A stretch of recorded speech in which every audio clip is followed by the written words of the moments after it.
As you well know, we're 2 days away from the mayoral election. Joining us this morning, our political analyst, John Dadian, with his predictions. Good morning. Hello to you. Tuesday is going to be the Super Bowl for politics here locally. It is. Yes, it is. We've been on the political, the treadmill whirlwind now for a long time.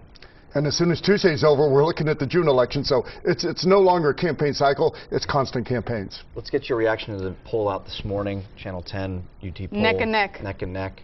About 6 weeks ago on this station, that's what I predicted, that for actual election day, that it'd be neck and neck. And I was at a community event and somebody says, oh, John doesn't know what he's talking about. You know, it's going to be a blowout. This is going to be a very close race because you've got such a two good choices, and that's the way the votes are going to break down. What's your opinion on President Barack Obama's endorsement of David Alvarez? What's your take on that? On one hand, it's unusual. It's certainly great for David Alvarez, but at this late point, does it really do anything? I don't think that it's going to bring any more Democratic votes that wouldn't have voted for David Alvarez anyway.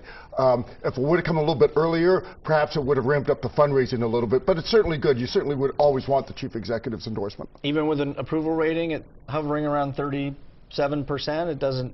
You think that's okay? He's still the president. He's still the president. I understand that. And again, nobody wanted Bush's support in his second term, though. It's a good question, Jeff, but again, my answer would be that what it would do, or what it might do for these last couple days, is energize the base. And again, maybe somebody who thinks, yeah, I support David, but I don't want to go to the poll, now they're thinking, boy, maybe I really should if the leader of my party's supporting him. What do you predict we'll see early on Tuesday? You see Faulkner leading in the numbers earlier in the day than due to the absentee ballot?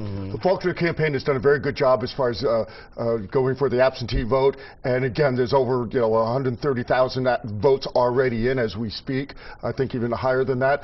And the predictions are from the geographic areas that are coming in that those are probably mostly, not all, but mostly Faulkner supporters. So when the early returns come in, if it's heavily for Faulkner, over 10%, Faulkner's looking very good. If it's under 10%, it's going to be either a close race or an Alvarez win, because Alvarez is really going to get his troops out on actual election day. And do you see that as the biggest challenge, getting voters out to the polls in the special election? Absolutely. That's how the race is going to be won. Again, the absentees are already in. Still got a couple more days to get them in. You can drop off an absentee ballot up until 8 p.m. at any polling booth. But again, yeah, the Alvarez people, they'll be out there in force. They'll be checking if somebody hasn't voted yet. Maybe 6, 7 o'clock, they'll be knocking on their door and making that phone call. John, we have done stories on this station about the racial component that has come up in this special election, and the arrows have been pointed at the Lincoln Club of San Diego County, run by T.J. Zane. Tony Kavarik is also the leader of the Republican Party. To my knowledge, Tony Kavarik has not gotten anyone elected at City Hall from the Republican side since he has been the chairman of the Republican Party. Do you feel like the way they've run this campaign, the special election, should there be some blowback against those two gentlemen if David Alvarez is able to overtake Kevin Faulkner? I think it's a shame that any type of racial overtones are brought into this. The general public does not like negative advertising, but the reason these people who you just named do it is because it works, unfortunately.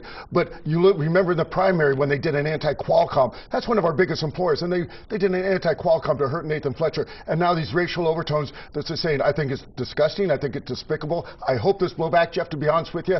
I am so cynical. You hope there is blowback? I hope, but I don't think there will be. Why is that? Just because these people have been in power, and unfortunately, they keep their constituency happy, and they think they're doing what they want them to do. The objective, though, is to get results, and I don't know, have they gotten results? Well, again, you just gave a little bit of history there. I'll let the history speak for itself. All right.